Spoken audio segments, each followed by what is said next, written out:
Why did I make a film about Mozart? Well, I think like most people, my only knowledge of Mozart really was from the film Amadeus. And, one always has the sneaking suspicion that a Hollywood-based, orientated type of film is going to be factually inaccurate. Frankly, what happened was that I went to an opera 2 years ago, and it was a Mozart opera that I didn't know. And the first chords, as soon as those first chords were played, I just thought, wow, I don't know this opera, and yet I know that's Mozart. And I looked around me, the place was completely full. So obviously this was a composer that, 250 years after his birth had an enduring appeal. And I guess during the length of that opera, I just started wondering, who really was he? How true was the portrayal in Amadeus, which is a fantastic film. What was the historical context? I was fascinated by knowing, if he'd been born 5 years earlier or 5 years later or in a different town to different parents. The luck of history. I've done films before on Pele and on Muhammad Ali, and it's the same thing. There are just moments where, maybe if they'd entered the door 10 minutes later or 10 minutes earlier, things might have been different. I mean, it's true of all our lives, really, of course. I'd seen one or two television documentaries about Mozart, but they were fairly standard, fairly basic.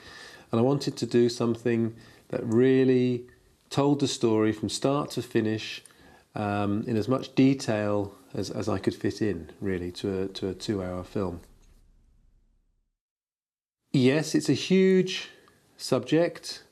I've never really been frightened of big subjects. In fact, I'm attracted to the big names. As I said, Muhammad Ali or Pele. I've made films about Alexander the Great and Napoleon. The myth, the legend, how much of that myth and legend is created by historians, by writers, by filmmakers? We perpetuate legends. I know I've made films where, the particular way that I've translated something, I'll see in someone else's film later, and I know they can only have got that translation from my film because I did the translation. I wasn't put off by the fact that the so-called Mozart industry is so enormous. And, in some way, it appealed to me to try and make the best starting point to anybody that's interested in Mozart. I wanted to make the film which was where you start. If you want to know where that opera comes in his life, why it's important, why did he write it, what does it mean, I wanted to make the film that would I wanted to make the film that I would want would have wanted to watch at the beginning of my project. I wish I had the film that I finished when I started, because it would have made my life a lot easier. The hardest thing was securing the performers, the interviewees. I've had this before on other films where you're trying to get key people, and it's very difficult. I think if I'd have known just how difficult it was to gain access to performance, to the very best musical performers, I might have thought twice. And of course, there are cost issues as well.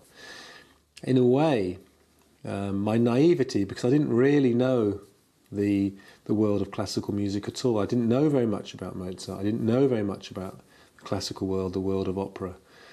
And in a way, because I came to it with an innocence, if you like, of saying, look, this is what I want to do. Will you help me? And these are some of the best performers in the world. Maybe some other people are afraid to talk to them. Maybe they liked the project. Maybe I just happened to turn up at a time when they were willing to give me access. I was very, very fortunate in that I was able to work with somebody from London's Barbican, who, my associate producer, Nikki Thomas, who knew and knows a lot of these performers, great performers, and was able to be constantly kind of making requests of them, explaining what the project was like, seeing if there was some way that my schedule and their schedule could mesh. And And in the end, I mean, we're talking 80 interviews, 70 performances. I filmed 7 operas, and it's an extraordinary achievement in hindsight. At the time, it just felt like every 3 days another flight, every few days another journey somewhere, and endless emails and agents. And of course, what also tended to happen was that when I started to film and people began to know me, then getting the permissions became easier. But then what was really nice was that people started to approach me.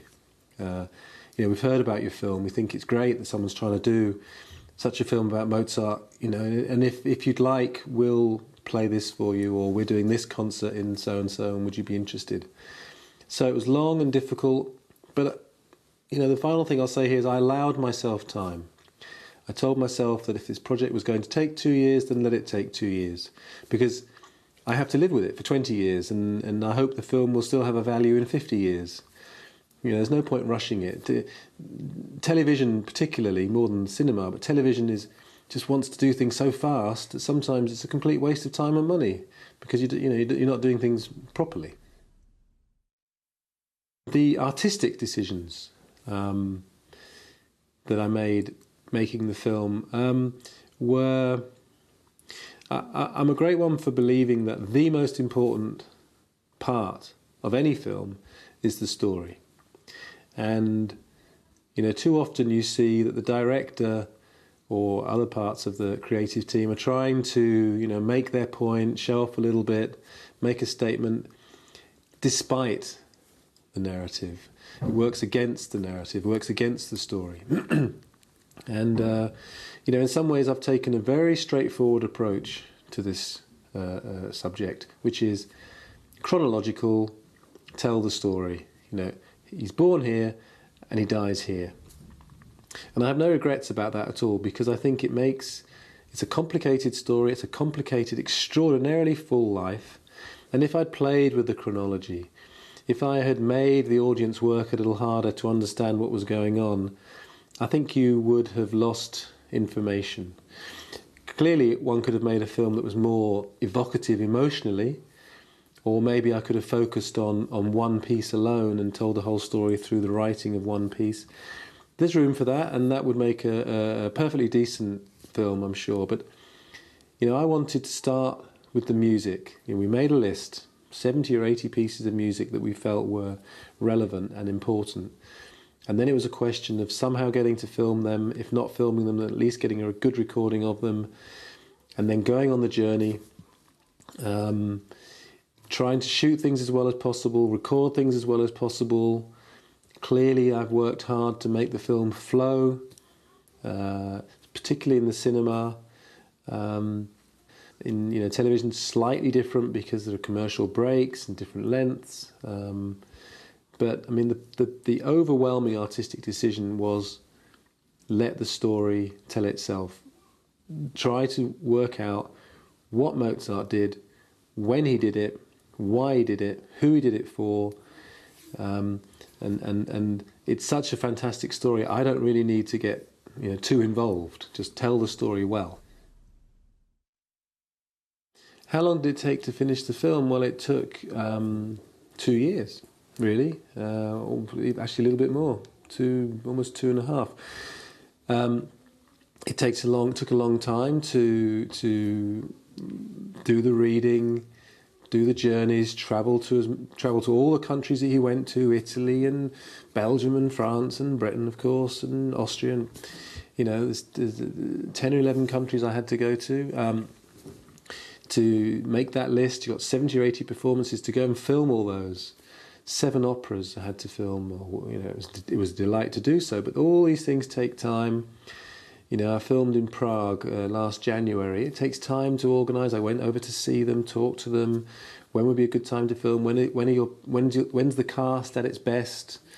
When will you be able to accommodate me? How does that fit with other things I'm trying to do in Prague?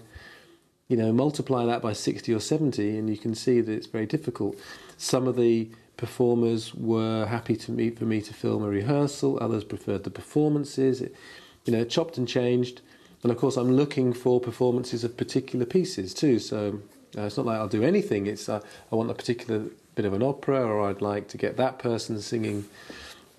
You know, where is Magdalena Koshina singing? Because I'd like to get her singing something. Or, when is Imogen Cooper free to talk about, a particular piano concerto? So